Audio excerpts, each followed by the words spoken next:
Olá, meu querido aluno, minha querida aluna, aqui do Instituto Caminhando com Propósito. Esse é o nosso curso básico em Teologia, essa é a nossa primeira matéria, Introdução ao Estudo da Teologia. Nossa aula é a aula de número 4 e também a nossa última aula da matéria. Isso mesmo, estamos terminando a primeira matéria do nosso curso, que coisa boa, não é verdade? A primeira etapa já está sendo vencida hoje por vocês. É a primeira de muitas outras etapas, mas já é uma grande vitória. Quantas pessoas sequer tiveram a coragem de começar, não é verdade? Quantas pessoas começaram e desistiram antes de chegar nessa etapa que vocês estão agora? Às vezes, até você mesmo tinha dúvida se você ia chegar até aqui. E você chegou. Você está concluindo hoje a primeira matéria do curso básico em Teologia. E eu quero parabenizar você. Eu quero dizer que é uma honra para mim poder ser seu professor. É uma honra para mim contribuir com o seu processo de formação teológica. Porque eu tenho certeza que você vai se tornar um grande pregador da palavra, uma grande pregadora da palavra. Ou se você já é, você vai se aprimorar ainda mais. E eu tenho convicção que os conhecimentos que você adquirir aqui no nosso curso vão servir e contribuir para que você ganhe muitas almas para o Senhor e que você conduza pessoas ao caminho da salvação. E poder fazer parte disso com você é uma honra muito grande. Eu quero agradecer a você pela confiança em mim, pela confiança no Instituto Caminhando com Propósito, pela confiança no nosso programa teológico. E eu tenho certeza que nós vamos trilhar muitos e muitos caminhos juntos. Nós vamos concluir esse curso básico, vamos para o curso avançado, para o mestrado, para o doutorado, e eu tenho certeza que nós vamos formar aqui muitos doutores em teologia para a honra, glória e louvor do nome do Senhor. Amém? Eu queria que você fechasse seus olhos e que pudéssemos orar nesse dia, agradecendo ao Senhor por essa oportunidade, por essa etapa que estamos vencendo hoje. Feche seus olhos. Pai querido, Deus santo, Deus amado, Senhor, em nome de Jesus, meu Deus, eu quero te agradecer nessa tarde por essa etapa que hoje está sendo vencida por esses alunos. Esses alunos, meu Deus, que começaram esse curso na garra, na raça, na coragem, mas muitos, meu Deus, sem saber muito bem o que iriam encontrar. E todos eles estão seguindo adiante e estão vencendo. Muito obrigado, Senhor, pela vida de cada um dos nossos alunos. Eu te peço que o Senhor seja com eles e lhes guarde, que o Senhor derrame ricas bênçãos sobre a vida deles e que o Senhor abra a nossa mente e o nosso entendimento para que essa aula de hoje seja uma bênção e possa fechar com chave de ouro essa matéria de introdução ao estudo da teologia, no nome de Jesus. Amém. E graças a Deus. Graças a Deus. Muito obrigado mais uma vez por estar aqui conosco e vamos então para a nossa aula. Essa é a aula de número 4, é o capítulo de número 4 aí da sua apostila. Antes de entrar nele, eu quero ressaltar com vocês o quão importante é que você leia a sua apostila, que você leia, releia, que você tenha sempre o seu material aí próximo de você, porque nós temos uma média de 4 aulas por disciplina, aulas de 30 a 50 minutos. Só que essas aulas elas servem para nos dar uma visão geral acerca da matéria. Todo o conteúdo está na apostila. E se você ler, reler, estudar, fizer os exercícios,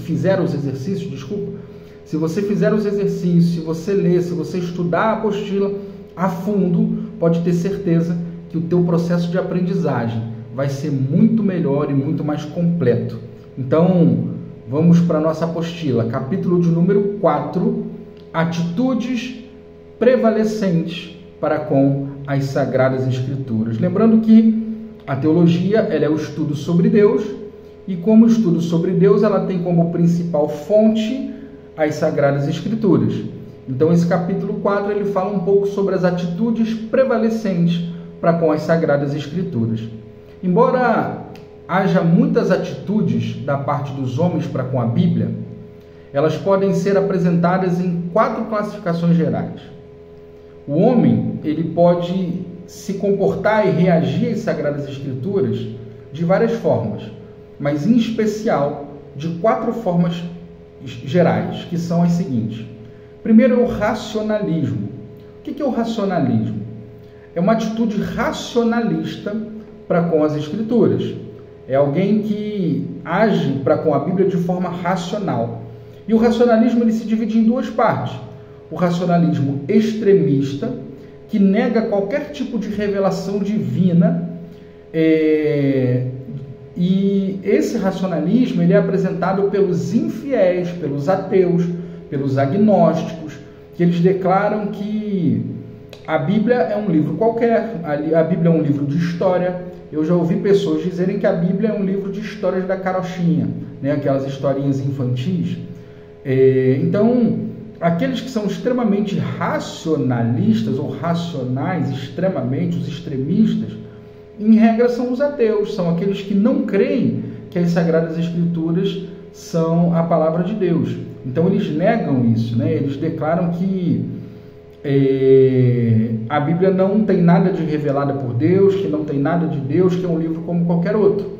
E isso nos mostra, por exemplo, a verdade que se encontra lá em 2 Timóteo 3,13, né? Que declara que a Bíblia não se pode chegar à compreensão da revelação bíblica se não for pelo Espírito, né? Então, o Espírito Santo, a gente falou sobre isso em algumas aulas anteriores, ele precisa iluminar o homem para que o homem possa compreender as verdades contidas nas Sagradas Escrituras. Se isso não acontece, muitas vezes o homem age de forma racional ou racionalista. E a outra vertente do racionalismo é o racionalismo moderado, que até admite uma revelação que a razão possa provar. Para esses homens do racionalismo extremo, a Bíblia não é nada mais do que um livro cheio de erros do que qualquer outro da Terra.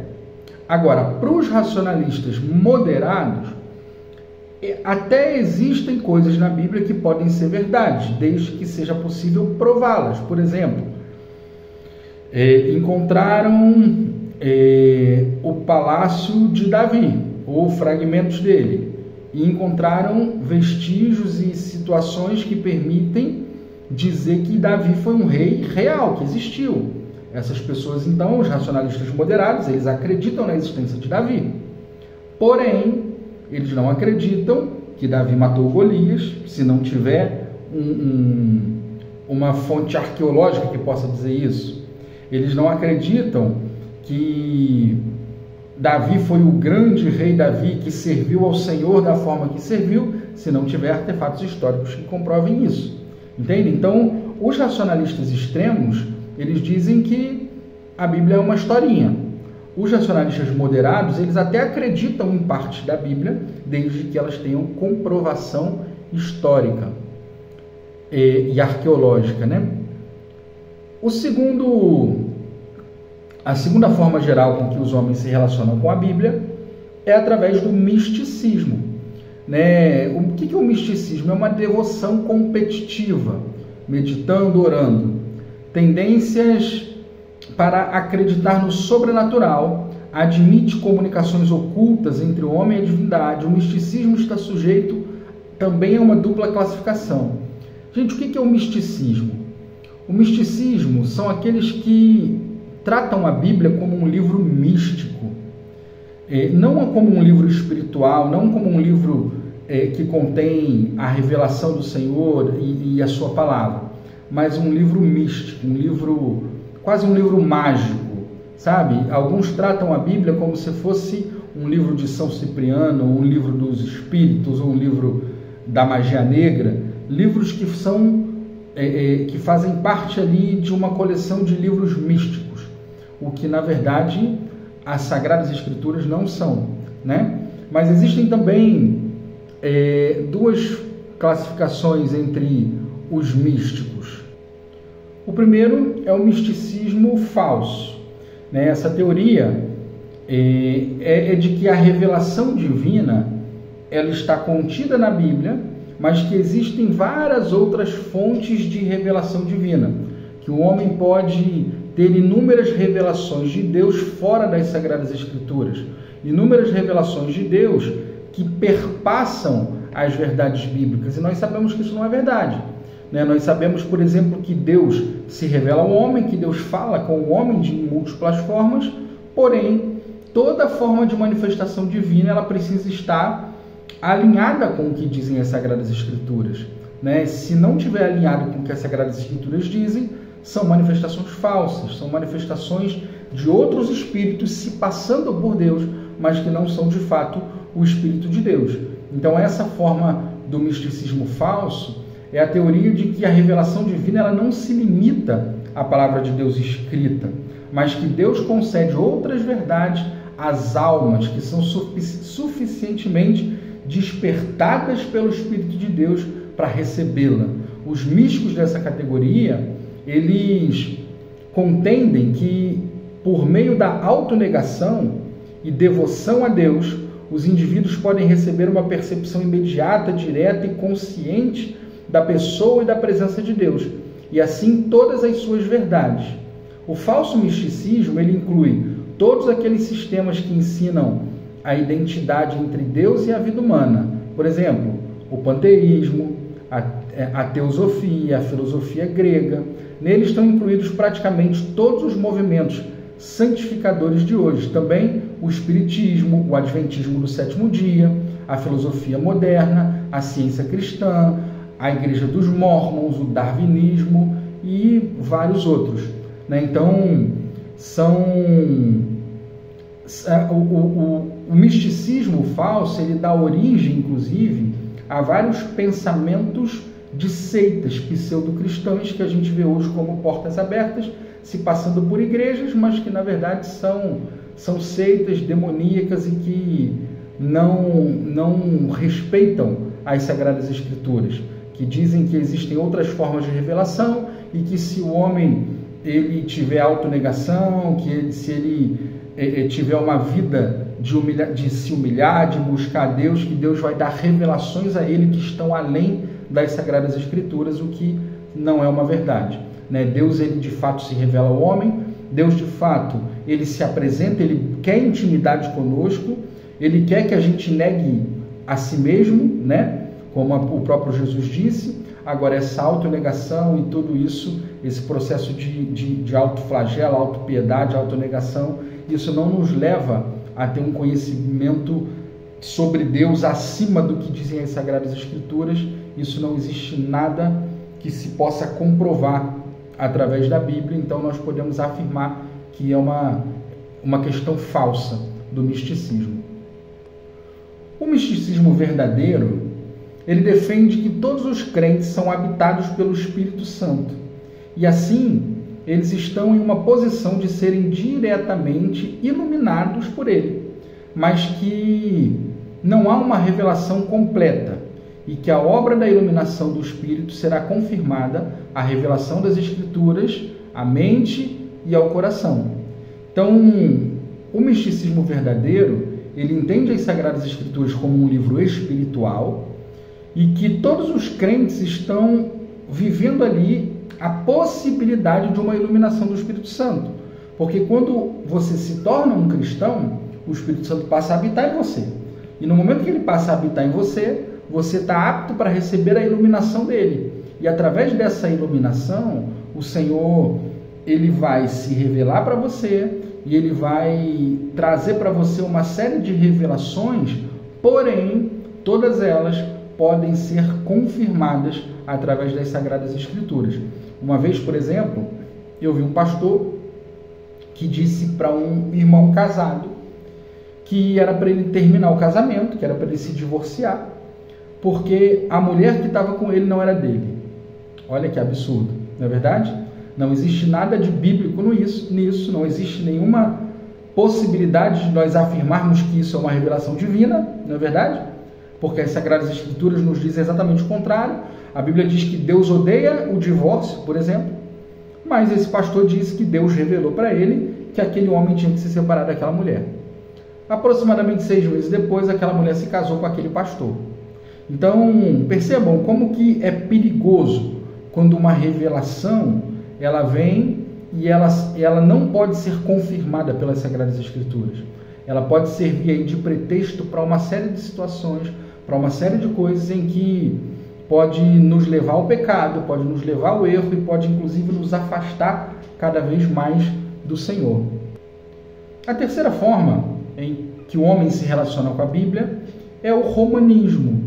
O romanismo é algo que vem da Igreja de Roma, ou seja, a Igreja Católica Apostólica Romana.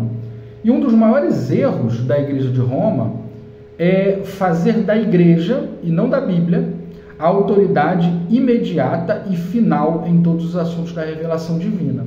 O que é isso, pastor? Ela defende que há muitas coisas que Cristo e os apóstolos ensinaram, mas que não foram registrados nas Sagradas Escrituras.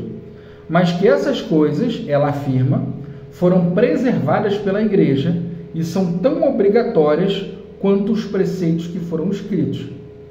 A voz do Papa, que segundo eles é o vigário de Cristo, é a voz de Deus, e que a mesma obediência que se deve a Deus deve ser prestada às declarações do Papa. A Igreja Romana está encrostada nas tradições humanas, e isso faz com que ela seja uma religião falsa, que ela se coloca acima das Sagradas Escrituras. Outro dia desses eu vi um padre dizendo que nós evangélicos somos a religião do livro, porque nós seguimos um livro, e que eles que criaram esse livro, quando na verdade nós sabemos que isso não é uma verdade. As Sagradas Escrituras não foram criadas pela Igreja Católica, foram dadas por Deus a cerca de 40 homens durante um período de 1.600 anos, e Deus preservou a sua palavra, inclusive da Igreja Católica, que tentou destruí-la no período da Idade Média, quando a Igreja Católica proibiu a Bíblia de ser utilizada e queimava todas as Bíblias que encontrava em praça pública. Então, nós temos esse livro sagrado como a base da nossa fé, porque assim o Senhor nos determinou que fosse. A palavra de Deus, ela é a principal revelação de Deus, ela é a única regra de fé e prática que nós devemos seguir.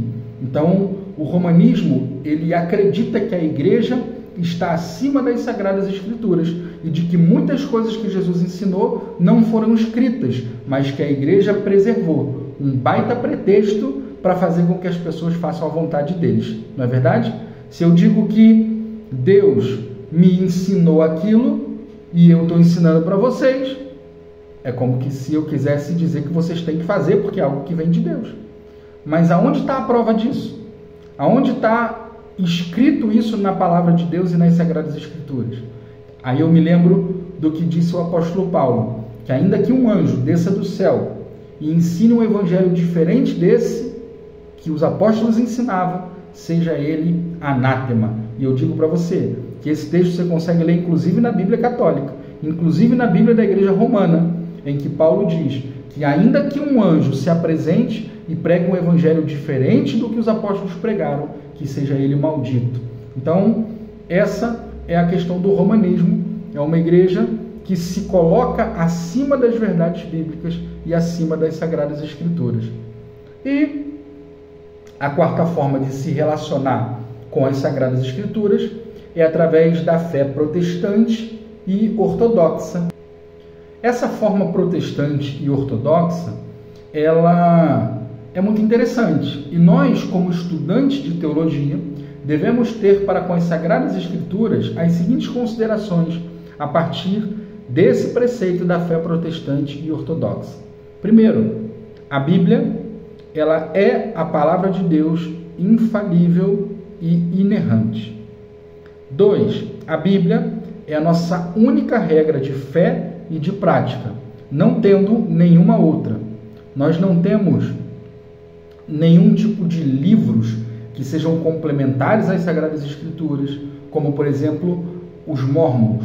Os Mórmons têm as Sagradas Escrituras, mas tem o livro dos Mórmons, que para eles é como se a palavra de Deus fosse. Nós não cremos dessa forma e rechaçamos essa forma de pensar. As Sagradas Escrituras são a única regra de fé e prática da Igreja de Jesus. C.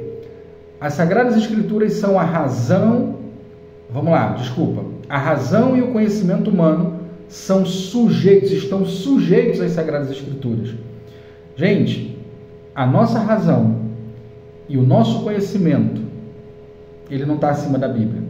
Eu posso achar que sei muito, mas o meu conhecimento não está acima das Sagradas Escrituras. Eu posso achar que a minha razão, ela está lá nas alturas, mas ela não se compara com as Sagradas Escrituras. Entre ponderar o que diz a minha razão e o meu conhecimento e o que dizem as Sagradas Escrituras sempre vão estar em primeiro. Quarto, não há luz interior ou revelação adicional além do que está contido na Bíblia.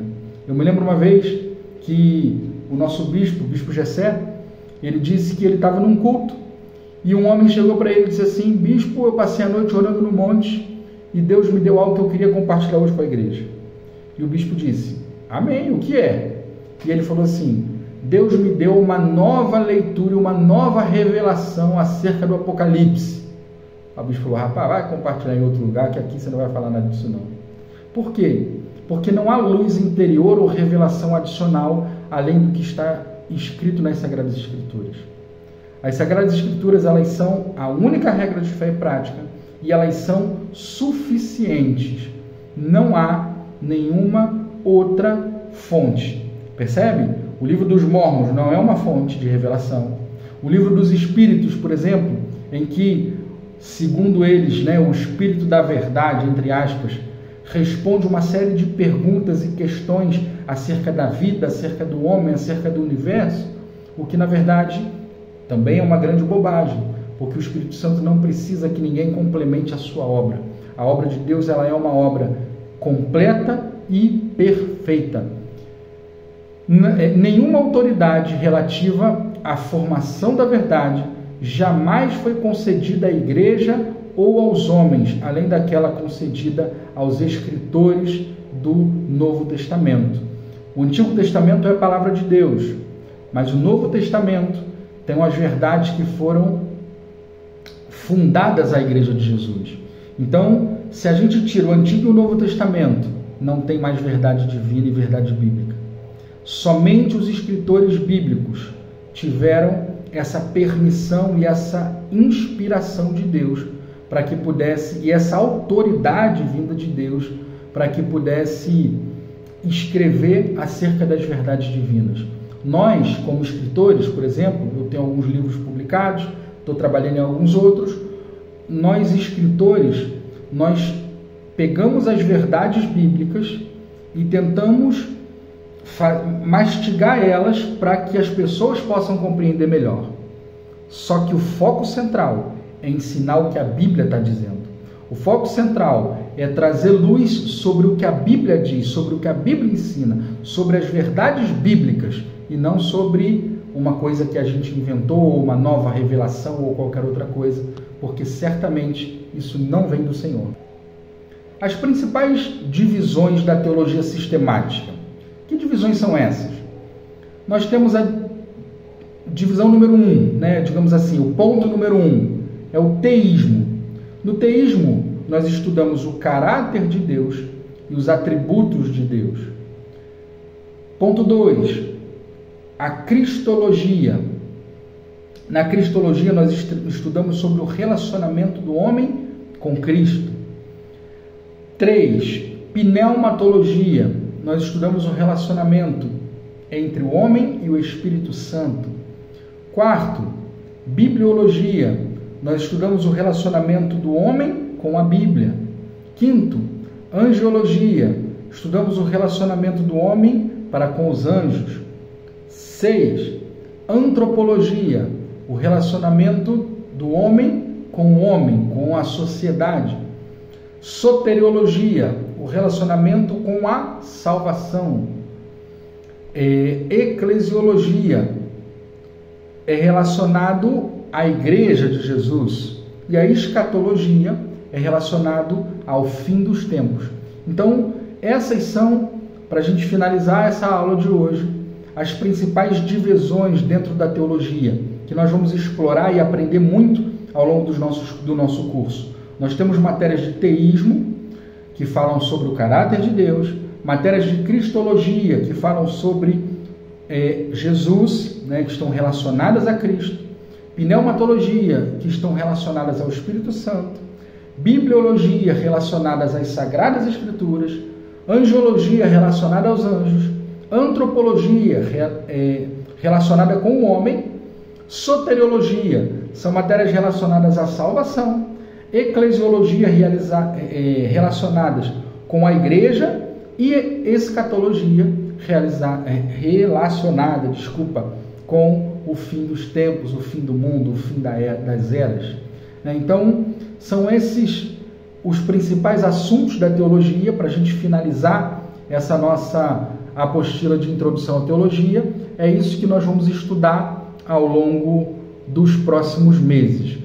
Conclusão, finalizando essa aula: o estudo da teologia sistemática tem suas limitações por causa da incapacidade da mente finita, no caso a nossa, mas o seu estudo tanto é proveitoso quanto necessário para todos os que quiserem se encher do conhecimento de Deus e da sua vontade.